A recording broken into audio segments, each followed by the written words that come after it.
արդեն չգիտեք ինչպես խլենք, ասենք մենք մեր ուշադրությունը իրական սպառնալիքներից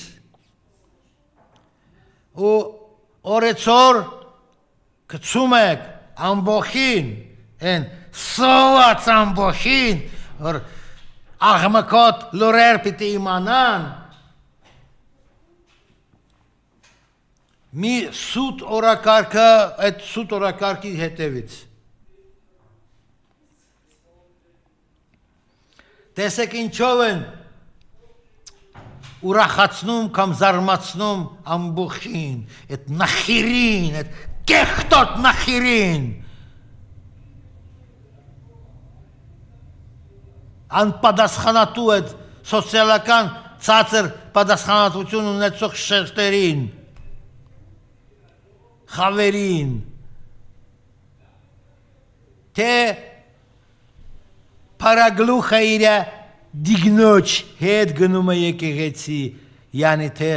պսակադրվելու, 7 օր չի անցնում, հայտարարում են, մենք բաժանվում ենք, էլ ուրիշ միջոց չեք չարել, որ կոպիտ ասած մարդկանց ուշադրությունը խլել ձեր վրա, յանի թե դուք եք, հա, ուշադրության կենտրոնում, դուք,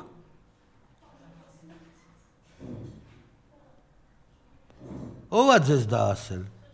անգլիացի կամ ամերիկացի կամ ջղոդական ինչ-որ խորհրդատուներ, բավական է ձեր ստոր, սրիկա, Արսեն ոմն ամերիկացու խոստովանումները, որոնք վերջերս են հնչել, որը խոստովանել է, թե մինչև 20 TV պատերազմը բազում ամերիկացիք են եկել Երևան ու մեզի խնդրում են, համոզում են, որ հանեք Արցախահայերին Արցախից։